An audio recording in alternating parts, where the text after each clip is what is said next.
चला आज आपण बनवूया खारी शंकरपाळी। त्यासाठी 2 वाटी मैदा चाळून घेतला आहे। 1 चमचा ओवा हातावर चोळून घालू।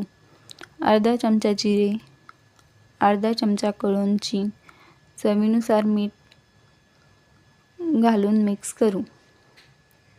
2 चमचा तेल घालून व्यवस्थित मिक्स करूया।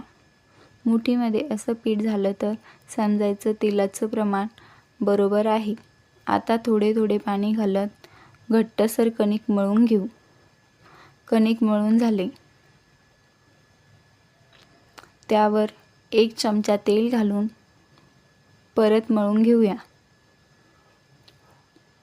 5 मिनिट झाकण ठेवून बाजूला ठेवू। 5 मिनिट झाले, कणिक मऊ झाले आहे। त्याचे गोळे तयार करून घेऊ। एक गोळा घेऊन लाटून घेऊया। पोळीपेक्षा थोडा जाड ठेवलेला आहे। आता शंकरपाळी कापून घेऊ। तुम्ही शंकरपाळी हव्या त्या आकारात कापू शकता।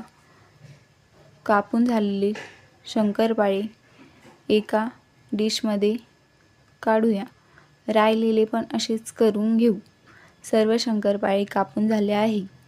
तेल तापल्यावर शंकरपाळी घालून फुल व मध्यम गॅसवर कुरकुरीत शंकरपाळी तळून घेऊ। चला तयार आहे खारी शंकरपाळी। रेसिपी कशी वाटली कमेंट करून नक्की सांगा। नवीन रेसिपीसाठी चॅनलला लाईक, सबस्क्राईब, शेअर करा। धन्यवाद।